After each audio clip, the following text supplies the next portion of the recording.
pernikahan menurut Islam.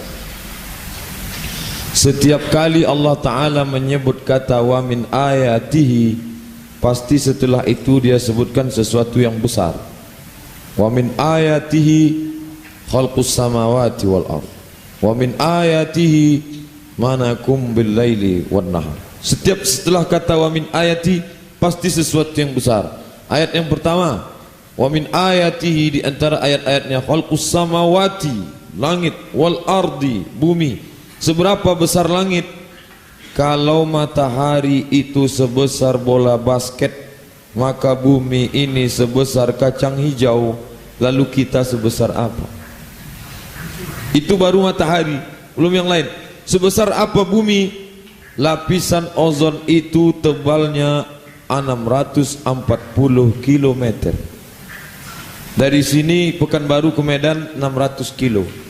Kalau kita naik bis dari sini jam 5 sore, jam 5 subuh besok baru sampai, itu belum menembus lapisan ozon 680 km.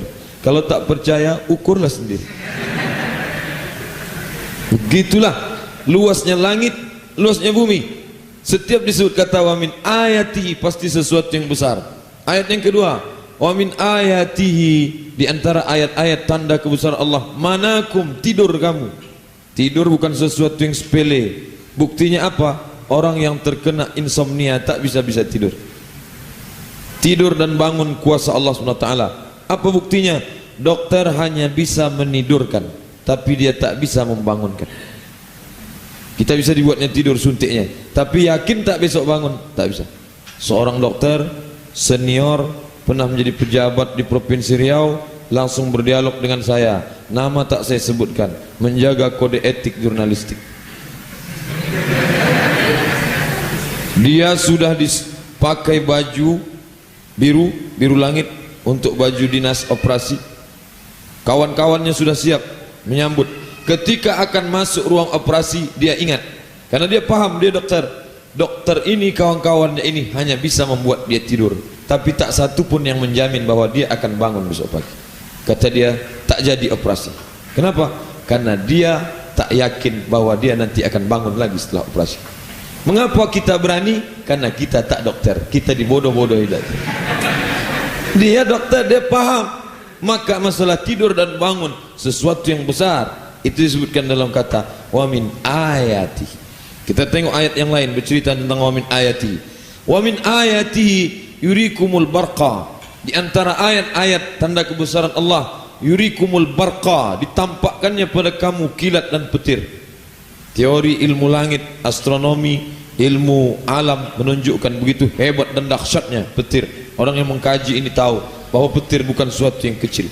Ayat yang keempat, wa min ayati an yursilar riyah, dia kirimkan angin. Dari angin yang begitu dahsyat hebat, lalu muncul ombak yang besar. Dari ombak itu lahirlah pukulan ombak yang menghempas tengah laut sampai ke tepi pantai. Angin punya kerja. Bahkan ada umat-umat yang diminasakan Allah rata dengan tanah. Siapa yang meratakannya? Angin. Dari angin, kalau mau tahu bagaimana hebatnya angin, adik-adik tonton film Twister. Nampak di situ bagaimana hebatnya angin. Mobil yang besar tuh seperti, kalau bahasa Qur'annya, kal ihnil mamfush, seperti bulu kambing yang ditiup angin. Tak ada harganya, kecil semua. Ayat yang kelima, wa min ayatihi al-lailu wan nahar wasyamsu wal qamar, malam dan siang, matahari dan rembulan. Semua setelah kata wa min ayatihi sesuatu yang besar. 5 ayat sudah. Tapi ada satu ayat setelah wa min ayatihi, tapi justru makhluknya kecil. Wa min ayatihi, dan diantara tanda-tanda kebesaran dia, an khalaqalakum min anfusikum azwajan, diciptakannya untuk kamu pasangan yang lebih kecil dari kita laki-laki, yang lebih pendek dari kita, dan yang lebih pendek dari kita, yang lebih kurus dari kita, yang lebih rendah dari kita. Itu kalau dapatnya kebetulan orang pendek, kalau tinggi ya tinggi juga.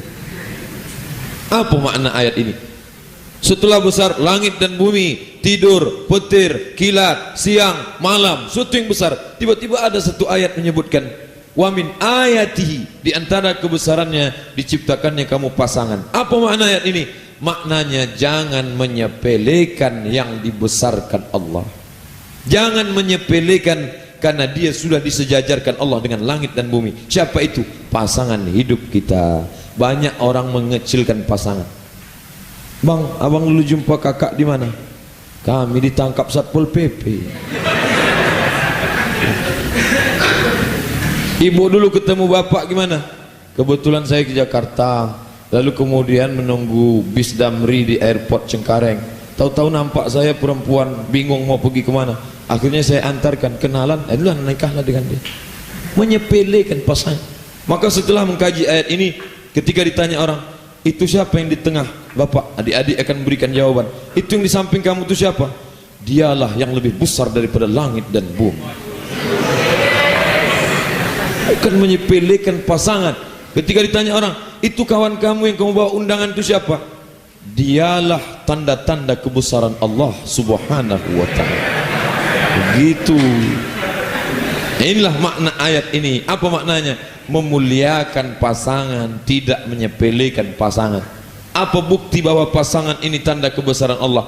Banyak orang yang berharap, tapi banyak yang tak berjumpa. Makanya kata orang tua-tua, langkah rezeki pertemuan maut di tangan Allah subhanahu wa ta'ala. Saya berjanji dengan seseorang sebulan yang lalu, Pak Ustadz, saya mau menikahkan anak perempuan saya yang paling kecil. Saya akan menjadi walinya. Saya ingin Pak Ustadz memberikan tausiah di hari yang bahagia itu. Bisakah Bapak memberikannya pada tanggal 7 Sya'ban hari Sabtu jam 8 pagi? Insya Allah saya datang. Datang saya tadi pagi. Mana Bapak yang mengundang saya? Menangis anaknya. Kenapa? Di ruang ICU, ICU, you don't see me. ICU itu artinya saya bisa menengok kamu, kita menengok dia, dia tak bisa menengok kita. Kita lambaikan tangan, Pak, ini Ustaz Abdul Somad. Not responding. Tak respon. Apa maknanya? Pertemuan yang kita rencanakan 99,9% saya yakin saya akan jumpa. Tidak, kata Allah, tak jumpa. Tapi anak gadisnya yang kata orang tak mungkin berjumpa, dipertemukan tadi pagi, sudah diakadkan jadi. Apa maknanya? Wa min ayati, tanda-tanda kebesaran Allah. Oleh sebab itu orang mau diajak oleh Allah lewat ayat ini mendudukkan pernikahan, bahwa itu tanda-tanda kebesaran Allah, dan perempuan yang duduk di sebelahnya itu adalah bagian tadi kekuasaan Allah subhanahu wa ta'ala. Tapi jangan terjebak pada pasangan palsu. Pasangan palsu. Say no to pacaran. Banyak yang sanggup mengatakan say no to drug. Untuk tak mabuk bisa, mabuk tidak, tapi pacaran ya. Itulah mengapa dalam ayat itu disebut inna salata tanha anil fahsya. Fahsya itu tak baik, mungkar pun tak baik. Tapi mengapa yang tak baik itu dibagi dua? Satu fahsya, satu mungkar. Apa bedanya? Fahsya itu tak baik, tapi terkait dengan seks, berkaitan dengan seks. Sedangkan mungkar itu tak ada kait-mengait dengan seks. Apa maknanya? Memang orang itu bagi dua. Ada orangnya minum tua tidak, main gaple tidak, yang lain-lain tidak, tapi gatal. Ini fahsya. Sebaliknya pula, ada yang bisa dia mengamankan yang satu nih, orangnya setia, tapi pelit, kikir, minum tua, mabuk, judi. Nah ini jadi jenis kenakalan tuh dua. Makanya jangan heran tertangkap orangnya baik, santun, wajahnya lembut, tapi melakukan pelecehan seksual, dia kena pada pasal fahsya. Fahsya, mungkarnya dia tak kena, tapi fahsyanya dia kena. Orang salat itu dua-dua terhindar, satu fahsya, satu mungkar. Kalau sudah salat tapi fahsya tak juga berhenti, berarti ada, kalau bahasa kampungnya, something wrong. Ada yang tak betul dengan keyakinannya, ada yang tak benar dengan ilmunya. Nah, jadi pasangan memang betul, tapi jangan terjebak pada pasangan palsu. Setiap laki-laki perempuan berjumpa, maka ada yang ketiganya itu syaitan. Nah, coba tengok gambar tuh. Syaitan. Apakah betul setan itu bertanduk? Wallahu alam, saya belum pernah jumpa lagi. Maka harus berani setelah kajian ini, harus berani mengatakan apa yang mesti dikatakan. Yang pertama, say no. Yang kedua, buanglah pacar pada tempatnya. Tak ada waktu untuk pacaran. Itu pasangan palsu semua. Saya pulang dari tausiah, saya hidupkan radio, saya dengar kebetulan yang menyampaikan itu seorang perempuan, pakar psikologi, nilainya titelnya master. Kata dia di situ, ini tak ada kait-mengait dengan kajian agama. Kata dia, kesetiaan, kelembutan, janji-janji yang diobrol orang saat pacaran, semuanya bohong, semuanya palsu. Kalau mau asli, maka dia mesti diajak kontrak. Apa itu? Kontrak yang pasti, yaitu pernikahan. Perempuan yang menghabiskan waktunya untuk ini, perempuan seperti buah timun, laki-laki seperti buah